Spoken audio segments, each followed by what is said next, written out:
Il est arrivé sur Netflix tout récemment. Il s'agit de Spaceman. Qu'est-ce que c'est que Spaceman? C'est un film Netflix de Johan Renck qui m'a intéressé déjà parce que l'affiche, je trouve, raconte quelque chose. Déjà en elle-même, je la trouve super, là, cette affiche avec un astronaute au milieu de la jungle, au milieu de la forêt. Elle me titille. Vraiment, elle raconte déjà quelque chose. Elle pousse ton imaginaire à s'évader et à aller quelque part. Et je trouve que l'affiche est même mieux que le film. Cela dit. Et pourquoi est-ce que le film a attisé ma curiosité? Déjà, l'affiche a attisé ma curiosité. Et ensuite, parce que Johan Renck, qui est un réalisateur qui a réalisé des épisodes de séries, et notamment, il a réalisé des épisodes de la série Tchernobyl, qui est super. Vraiment, la mini-série Tchernobyl, si vous l'avez pas vue, c'est super. Moi, elle m'a vraiment pas mal marqué. C'était excellent. Vraiment, une des meilleures séries de ces dernières années. Il n'y a pas beaucoup d'épisodes. C'est particulièrement bien raconté et bien mis en scène. C'est assez brillant. Tchernobyl, c'est assez brillant.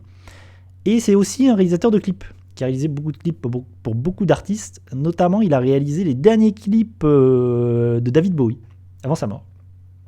Donc là, je me dis, ah, tu m'intéresses. Je me dis, pourquoi pas. Après, il y a Adam Sandler. La dyslexie. Adam Sandler au casting, qui joue le personnage principal, que j'aime moyennement, je dois bien avouer. Et il y a Carey Mulligan et Paul Dano, qui n'apparaît pas dans le film, mais qui double un personnage. Je vais expliquer pourquoi. Et c'est adapté d'un livre. Oui, il me semble que c'est adapté d'un livre, Un astronaute en Bohème, je crois, quelque chose comme ça. Et ça raconte quoi? Alors, le pitch de l'histoire, c'est un astronaute qui est dans l'espace depuis 6 mois parce qu'il est en voyage pour aller vérifier, parce qu'en fait, il y a une sorte de nuage violet qui apparaît dans le ciel, qui est dans l'espace, et pour un petit peu vérifier qu'est-ce que c'est, pour voir qu'est-ce qu'il en est de cette chose qui apparaît dans le ciel, on va envoyer un astronaute. Et du coup, il est là pour un long voyage parce que il est au moins, quand on le prend dans le film, ça fait 6 mois qu'il est dans l'espace. Et c'est un nuage qui est près de Jupiter, je crois. Et donc, il est perdu dans l'espace tout seul. C'est vraiment un film sur la solitude. Et au final, vous allez très peu, vous allez pas vraiment l'affiche en fait. On va pas vraiment voir cet astronaute au milieu de la jungle. C'est vraiment juste une image comme ça, une vision, une sorte de rêve ou de cauchemar. Et il se trouve qu'il est marié à Carey Mulligan et sa femme est enceinte. Et en fait, il se fait larguer. C'est un astronaute qui se fait larguer alors qu'il est dans l'espace, tout seul, perdu au milieu de nulle part. Et il va faire la rencontre d'une créature extraterrestre qui vient lui papoter dans l'oreille en essayant de comprendre l'humain. Qui êtes-vous? Qu'est-ce que c'est? Et cet extraterrestre a une sorte de forme chelou. Ça ressemble à une sorte d'araignée bizarre, poilue, d'araignée géante poilue. Une sorte de grosse saloperie, doublée par Paul Dano, et en VF, doublé par Donald Renew, parce que Donald Renew est le doubleur officiel de Paul Dano. Voilà, donc déjà, ça pose le truc. Donc c'est une sorte de huis clos, où on suit Adam Sandler, qui donc papote avec cette araignée géante, et en parallèle, on suit un petit peu Carey Mulligan, même si on la voit pas beaucoup dans le film, hein, vraiment, qui décide de larguer son mari.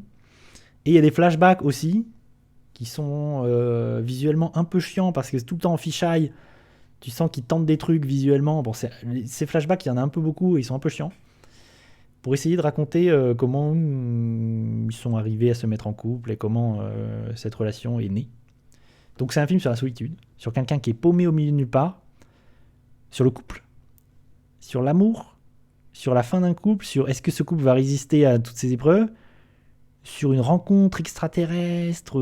En fait, Paul Dano, l'araignée géante, elle est juste là pour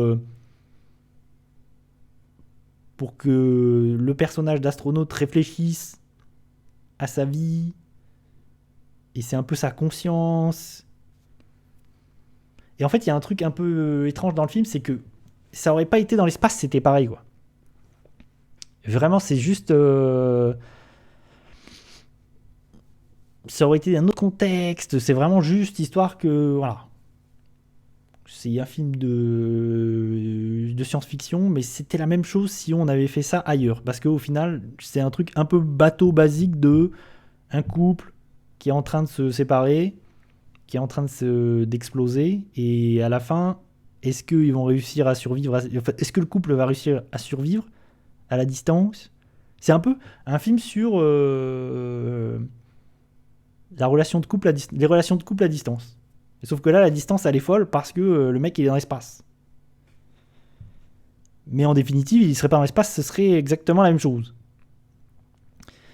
Donc j'ai trouvé ça bif, enfin vraiment, j'ai trouvé ça pas foufou, je crois que j'ai mis 2. Parce que je pense que c'est un film aussi vite vu, aussi vite oublié. Et je vais très vite l'oublier. C'est un film qui veut un peu être Solaris, alors que vraiment, on est très loin de Solaris. C'est absolument pas Interstellar. Parce que j'ai vu que la promo de Netflix, c'était de dire que c'était un peu Interstellar, un peu Gravity. Ça n'a rien à voir. Alors ça a absolument rien à voir avec Interstellar. Rien à voir avec Gravity.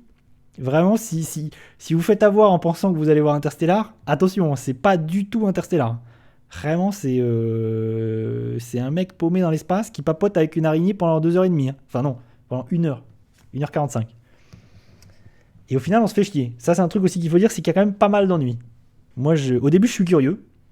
Je me dis, tiens, bizarre. Mais quand je me rends compte qu'en fait, ça va juste discuter de cette relation de couple, et c'est tout, ça va pas plus loin, au bout de 40 minutes, je me dis, putain, l'ennui, il est là quand même pas mal. Et la conclusion étant de dire que toutes ces épreuves, on fait en sorte que le couple soit plus fort à la fin. Ok. J'imagine que le livre est mieux. Voilà, la réflexion que je me suis faite, la conclusion que j'ai en moi, c'est de me dire, je suis sûr que le livre est mieux. Très certainement, le livre est plus intéressant. J'ai peut-être envie de lire le livre parce que je trouve cette idée quand même pas banale. Cette idée un peu curieuse. Mais j'imagine que ça a été... encore une fois, c'est une production Netflix.